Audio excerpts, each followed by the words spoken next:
নিজের চোখে দেখা কিছুদিন আগে একটা জানাজা পড়িয়েছে, খোদার কসম করে বলছে 6:30 ইন্তেকাল করেছে। হসপিটালের বিল দেনেওয়ালা নাই, 4 সন্তান।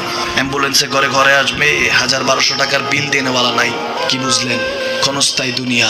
মমিনের কম থাকলেও আমি বলি, কেউ যদি এসে বলে হুজুর একটু দোয়া করেন, খুব পেরেশানিতে আছি, আমি তার হাত চুমু খেয়ে বলি তোমাকে মোবারকবাদ, আল্লাহ তোমাকে ভালোবাসে। পেরেশানি তো মালিক দেয়, এই জন্য এটা রহমত মমিনের জন্য। পেরেশানি দেয় যখন ফেরেশতারা বলে আল্লাহ চাইতেছে টাকা পয়সা চাইতেছে, বলে এটা কি? বলে ফাসেক, দে বিদায় কর। তার চাওয়া চাই বিরক্ত লাগে, বিদায় কর, কি লাগে দে। মমিন যখন চাইতে থাকে আল্লাহ আমাকে কিছু লাগে, যখন একটু করে চায় আমার মাটাকে সুস্থ করে দাও, বাবাটাকে আল্লাহ আমার স্ত্রীকে আমাকে একটু তৌফিক দাও, চাইতে থাকে মমিন। আল্লাহ বলে যখন ফেরেশতারা দেখে মমিন চাচ্ছে, দেরি করতে পারে না, তাড়াতাড়ি খাজানা নিয়ে দিতে নেবে, আল্লাহ বলে রাখোস না, এত তাড়াহুড়া কিসের? তার চাওয়ার মধ্যে তো প্রেম আছে, একটু চাইতে দেস না। থাকুক না মমিন আর একটু পেরেশান, থাকুক না, থাকতে দেস না।